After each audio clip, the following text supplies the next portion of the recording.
Hello అండి, అందరికీ ఎలా ఉన్నారు? బాగున్నారా? ఈరోజు అయితే నేను ఉసిరికాయ పచ్చడి అయితే తయారు చేయిస్తున్నాను. ఇది 1 కేజీ కాయలు అయితే కొనుక్కొచ్చాను. అవన్నీ శుభ్రంగా ఇట్లా నీళ్ళలో కడిగేసేసి ఇంకా తుడిచి మొత్తం కాయ తడి లేకుండా అంతా ఆరబెట్టుకోవాలి. కొంచెంసేపు 1 అరగంట ఫ్యాన్ కింద. అవి మొత్తం ఆరేసాక ఇంకా ఎర్రగా వేయించుకోవాలండి. కొంచెం ఇక మొత్తం తుడిచేసేసి ఇంకా ఆరపెడుతున్నాను. ఈ బాగా తుడవాలి, లేకపోతే తడి ఉంటే పచ్చడి అయితే పాడైపోయిద్ది. ఇంకా ఇక మొత్తం తుడిసేసి క్లాత్ వేసి క్లాత్ మీద ఆరపెట్టేసేసాను. ఇవి ఆరుతా ఉంది. ఇంకా ఆయిల్ కాచుకోవటమేనా మనం. ఇది స్టవ్ మీద బండి పెట్టి తర్వాత ఆయిల్ పోసుకున్నాను. ఇది బాగా వేడెక్కాలి. వేడెక్కిన తర్వాత ఇక కాయలండి ఇంకా నూనెలో మెల్లిమెల్లిగా వేసుకోవాలి, అయితే చింది పైన పడతా ఉంటాయి. ఇదిగో మళ్ళీ మెల్లిగా వేసుకొని ఈ కొంచెం బాగా వేయించుకోవాలండి. మరీ పచ్చిగా కాకుండా మరీ ఎర్రగా కాకుండా మధ్య రకంగా వేయించుకోవాలి. లేకపోతే బాగా పచ్చడి అయితే పాడైపోయిద్ది, బూజు వచ్చేసిద్ది. అందుకని ఇవి జాగ్రత్తగా వేయించుకోవాలి. ఇది ఇట్లా వేగిపోయినాయి చూడండి.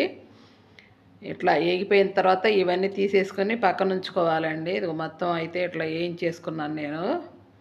కాగా ఉసిరికాయలు ఏగటానికి కొంచెం టైం పట్టిద్ది, నిదానంగా వేయించుకోవాలి హడావుడి లేకుండాను. కాయలు పెద్దవి కదండి. ఇంకా ఏం చేసుకున్నాను తర్వాత ఇంకా తాలింపు కాసుకోవాలి దానికి. ఆ నూనెలోనే ఉసిరికాయలు వేయించిన నూనెలోనే ఇంకా తాలింపు గింజలు, ఆవాలు, పచ్చెనగపప్పు, ఎండుమిరపకాయలు, మినపప్పు ఇవన్నీ వేసాను. తర్వాత ఇక వెల్లుల్లిపాయలు కూడా వేసాను పొట్టు తీసేసుకుని.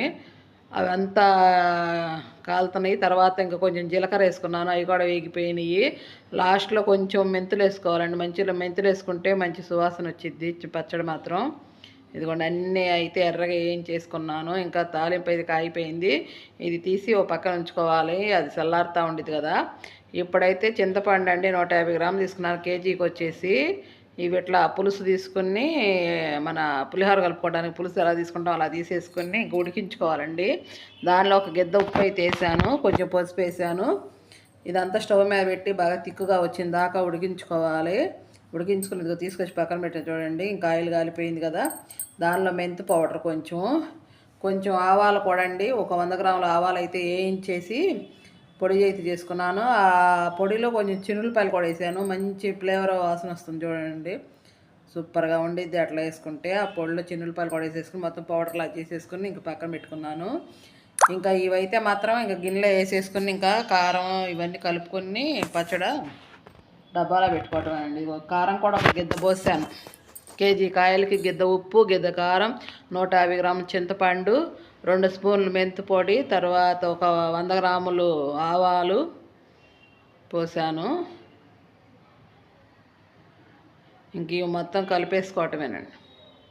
చిన్నులపాయలు వలిచి తాలింపులోనూ వేసుకున్నాను. తర్వాత కొంచెం చిన్నులపాయలు ఈ పౌడర్లోనూ వేసుకున్నాను.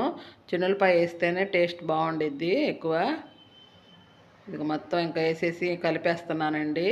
ఇదైతే మాత్రం చానాలు ఉండిద్దండి. ఫ్రిడ్జ్లో పెట్టుకుంటే మాత్రం కలర్ కూడా షేడ్ అవ్వదు, చానాలు ఉండిద్ది.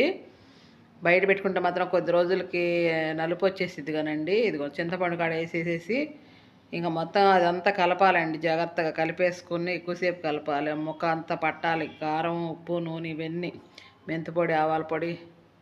ఇంకా తాలింపు నూనె పోసుకుంటున్నా చూడండి. నూనె చూసుకొని పోసుకోవాలండి, ఎక్కువైతే సరే లేకపోతే తగ్గించి పోసుకోవాలి. నేను అందుకే కొంచెం కొంచెం పోస్తున్నాను. ఇవన్నీ ఇంకా నూనెలో కూడా మొత్తం తిప్పేసేసుకునండి. ఒకరోజు బయట పెట్టేసేసుకుంటే తర్వాత తెల్లారి ఉప్పు సరిపోయిందా సాలేదా, కారం సరిపోయిందా సాలేదు చూసుకుని ఇంకా అవసరమైతే కొంచెం కలుపుకోవచ్చండి ఆయిల్ కూడాను.